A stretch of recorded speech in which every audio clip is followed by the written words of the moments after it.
और आपने उसे सुनकर मान लिया। तो ये सही हो रहा है। कबीर ने जाना, तुलसी ने जाना, शंकराचार्य ने जाना और उन्होंने पुस्तक में लिख दिया। उनकी पुस्तकें मिल रही है। उस पुस्तक को निरंजन ने खरीद लिया, उसको पढ़ लिया, उसको और वो तुमको सुना दिया। तो जाना हुआ उनका है, मेरा जाना हुआ नहीं है। तो जाना किसी ने, उसको सुन लिया हमने और बता दिया किसी को, तो ये घमंड कर लिया कि मैं तो जान गया, मैं तो जान गया। वो कहाँ जाना? जाना था कबीर ने जाना था, शंकराचार्य ने था, या ओशो ने जाना था, और परमानंद, ब्रह्मानंद, मुक्तानंद इन्होंने जाना। उन्होंने जाना, उसको बुक से बोला या कागज में लिख कर पुस्तक छाप कर रख दिया, और वो हमने सुना हुआ है, उनका अनुभव को सुना है। कोई 4 धाम की यात्रा पे गया, पैदल गया, कष्ट पाकर, क्योंकि ट्रेन नहीं थी, बस नहीं थी, और वो 4 धाम की यात्रा करके आता है और अपना 4 धाम का अनुभव सुना देता है। एक मीटिंग में गांव के लोग इकट्ठे हो जाते हैं कि आपने क्या क्या देखा, और तुम भी कहोगे अब हमने भी 4 धाम की यात्रा कर ली। तो क्या किया? वो करके आए हैं और तुमने सुना है, और तुम सुन के ही मान गए कि हम तो 4 धाम की यात्रा कर ली। तो करा था उन लोगों ने। तो ऐसे ही ये ब्रह्म ज्ञान, आत्म ज्ञान जिन ऋषियों ने प्राप्त किया था, वो श्रुतियों में, वेदों में, उपनिषदों में, ग्रंथों में उन्होंने लिख कर चले गए। तो उनका लिखा हुआ या उनका द्वारा बोला गया हमने सुना या पढ़ा, सुना या पढ़ा, और हमने मान लिया कि हमने जान लिया। बिल्कुल घमंड मत करना। अभी हमने एक अक्षर भी उस जगत के अंदर प्रवेश, एक कदम भी नहीं किया। ये शब्दों को रट रट कर रामायण कहो, गीता कहो, भागवत, ये सब अपने भुलाने के साधन है। सच पूछो तो ये अपने को सबको भुलाने का साधन है। इन्हीं में उलझे रहेंगे माला में। ये मैं तो रोज इतनी माला करता हूँ, मैं रोज इतना ध्यान करता हूँ कि इतना पाठ पढ़ता हूँ, ये सारे भुलाने के साधन है।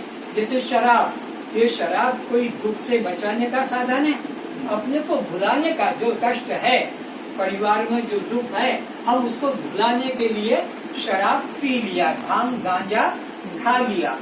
ये महात्मा लोग भी गांजा क्यों पीते हैं? बस इसीलिए कि उसमें वो भूले रहते हैं।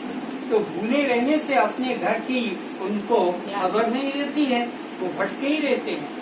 तो ये शराब पीना या ध्यान करना, तो ये इसमें हम भूले रहते हैं, अपने तरफ ध्यान आता ही नहीं। पूजा में जोड़ दिया तो वो तुम्हारे पत्र लाओ, फूल लाओ, दूध लाओ, चंदन घिसो, बस 1 घंटा तुम्हारा भुला दिया उसी में। फिर माला में के 5 माला करो, फिर उसमें भुला दिया। फिर कहा कि मंदिर जाके दर्शन करके आओ। तो ये सब भुलाने के साधन है, ये अपने जानने के साधन नहीं है। तो भी तुम्हारी वृत्ति बाहर बाहर दृश्य में ही अटकती रहेगी। कोई सच्चा सद्गुरु मिलेगा, वो तुम्हारी दृष्टि को बाहर से हटाकर तुम्हारे अंतर में लाएगा। और जब तक कोई सच्चा ऐसा सद्गुरु नहीं मिलेगा, बाहर कितने तीर्थों में भटको, कितना साधन करो, कल्याण होने वाला। अगर ऐसा होता तो अनंत जन्म पहले से ही कल्याण हो जाता। तो अनंत महापुरुष आए, अनंत अवतार हुए, उनके प्रवचन भी सुने, उनके पास भी बैठे, लेकिन कल्याण क्योंकि बस बाहर बाहर हम उनसे जुड़े रहे। पर सच्चा सद्गुरु वह जो तुम्हारे को तुमसे जोड़े, अपने से हटा दे। सच्चा गुरु अपने से नहीं जोड़ेगा। सच्चा गुरु मिलेगा तो तुम्हें धक्का देकर अलग करेगा कि तू अब अपने में उतर, मेरे में कब तक उतरेगा। माँ अंगुली पकड़ कर चलाती है बच्चे को, पर कब तक?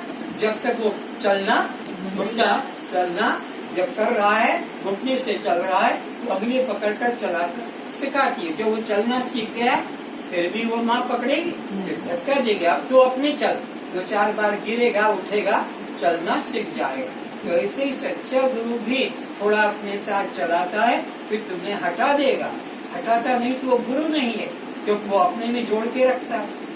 तो गुरु से भी हमें हटना है, अवतारों से भी हटना है, बाह्य तीर्थों से भी हटना है, बाह्य साधन से भी हटना है, और अपने अंतर में जुड़ना है, अपने से जो असली मैं है, जो सबको जानने वाला है, शरीर की क्रिया को, प्राणों की क्रिया को, इंद्रियों की क्रिया को, मन की और बुद्धि के, और इन सब का जो साक्षी है वह। तो अपने में जुड़ो, इसको कहते हैं जानकारी की बात। जानने की बात कब आएगी? जब तुम अपने चेतन को जानो, मैं चैतन्य आत्मा हूँ। और ये सब तो जानकारी मिल रही है प्रवचनों के द्वारा, ग्रंथों के द्वारा, टीवी के द्वारा। सब महात्मा यूट्यूब में मिल जाएंगे, तो यूट्यूब में महात्मा मिलेंगे, उन्होंने जो अनुभव किया वो हमने सुन लिया, और सुना हुआ आपको बता दिया, पर वो हमारा अनुभव व्यक्तिगत होगा। किसी के अनुभव को हम अपना अनुभव नहीं दे सकते, जानकारी कह सकते हैं, वो जानना नहीं है।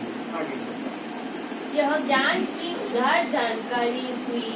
तो ये जानने की क्या हो गई? उधार जानकारी, यानी नगद हमारी कमाई, उनका कमाया हुआ था, इसको हमने अपना मान लिया, लेकिन ये उधार जानकारी है, ये अपना नहीं है। जैसे एक ग्वाला 500 गायों को चरा रहा है, 500 गायों को चरा रहा है, तो वो ग्वाला ही कहलाएगा। लेकिन उसकी अपनी एक गाय है तो वो ग्वाला नहीं कहलाएगा, वो मालिक कहलाएगा, वो गाय उसकी है। बाकी वो 500 गायों को चरा रहा है गांव के अंदर, तो उसको कोई मालिक कहेगा? ग्वाला कहेगा, क्योंकि वो ग्वाला। लेकिन अपनी और किसी के घर का बर्तन मांजे जो, तो उसको हम कहते हैं यह नौकरानी है। लेकिन अपने घर में भी तो वो बर्तन मांजती है, वहाँ उसको नहीं कहेगा कि कोई नौकरानी, कहेगा तो जूता खाएगा। मेरे को नौकरानी कह रहा, वो अपने 4 बर्तन घर का झाड़ू पोछा कर रही है, लेकिन तुम्हारे घर आएंगे तो तुम उसको नौकरानी करके कहोगे। तो ऐसे ही अपना अनुभव होगा जब तुम आत्मज्ञानी होगे। और ये तो उधार ज्ञान है, उधार उस दूसरे का सुना हुआ ज्ञान। जानना तब होगा जब वह वस्तु स्थिति स्वभाव अनुभाव में आ जावे। जब तुम्हारे स्वभाव में आ जाए, तुम्हारे अनुभव में आ जाए। बिजली का करंट छूने से आदमी तो झटका लगता है और मर जाता है। अब ये तुमने सुन लिया, ये जानकारी है। लेकिन जब तुम्हें कभी कोई पंखे में, कूलर में, फ्रिज में, अब ये तुम्हारा जानना हुआ, क्योंकि ये पता लगा कि कैसा करंट, कैसा झटका होता है। तो ये बाहर का जो उनको देखते हो कि नाच रहे हैं, कुछ शब्द भी निकाल रहे हैं, महात्माओं के प्रवचन में नचा लेते हैं। महात्माओं को नचाना अच्छा लगता है, और सब निरंजन के सुनने वाले कहीं किसी सत्संग में बैठ गए और वो तो नाचेंगे नहीं, तो वो महात्मा देखेगा इतने लोग ये नाच रहे हैं, ये क्यों नहीं नाचते? तो कुछ लोगों को नाचना नहीं आता है, इसलिए तो और वो जोर जोर से ढोलक बजाएंगे, जोर जोर से तालियां बजाएंगे और आवाज निकलाएंगे, तो फिर वो नचने लग जाते हैं। तो वो नाचना वो नकली है, अंदर कुछ मिला नहीं है। लेकिन महात्मा लोग बहुत अच्छे ऐसे शब्द कहने से और उछलने लग जाते हैं, नाचने वाले और नाचने लगते हैं, ढोलक वाला और तेज ढोलक करता है। ये सड़कों पे नहीं देखते हो शादी ब्याह में जैसे नाचते हैं ना रंडिया, ढोलक तबला बजाने वाले बजाते हैं, ऐसे वो और ज्यादा नाचने लगते हैं जितना ज्यादा संगीत होता है। तो ये सब उधार है, अभी उनके अंदर आनंद कुछ नहीं आया। एक नाच रहा है तो दूसरा आदमी भी खड़ा हो जाएगा, वो भी अपने ऐसे हाथों को करने लग जाएंगे, ऐसे ऐसे करेंगे। कुछ अंदर है नहीं, लेकिन वो भीड़ के अंदर सबको देखकर। और महात्मा भी कह देते हैं जिसको जो इच्छा हो, नाचना हो तो नाचो, आसन करना हो तो आसन करो, रोना है तो रो, रोको मत, हंसना है तो हंसो। बस लोगों को तो ये पागलपन अच्छा लगता है और लोग खुश हो जाते हैं कि आज का ध्यान बहुत अच्छा हुआ, क्योंकि खूब कूदे, खूब चिल्लाए, खूब देखने को मिला। तो ये सब उधार ज्ञान है, सुना हुआ ज्ञान है, अपना नहीं है। अपना जब होगा, अपना जब भी होगा, चाहे तुम्हारा 10-5 फीट की जमीन हो तो भी वो अपनी है, और किसी का धर्मशाला हो, उसमें तुम रह रहे हो तो तुम मुसाफिर कहलाओगे। धर्मशाला में जाओ, भले तुम राजा हो, लेकिन धर्मशाला में रहोगे तो तुम्हारी एंट्री मुसलमानों मुसाफिर की होगी। तुम्हारे घर का झोपड़ी हो तो तुम मालिक कहलाओगे। तो अभी हमें मालिक बनना है, हम मुसाफिर बने कब तक रहेंगे? इसीलिए कुछ जाग मुसाफिर। और भाई ये जीवन जाने का समय आ गया, अभी तक तू नहीं जागा, पता नहीं कितने दिन तक अब जीवन है, कोई भरोसा नहीं। इसलिए जल्दी से अपना काम कर ले। कैसे?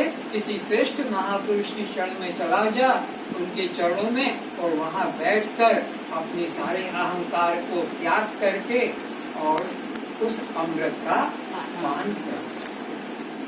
आप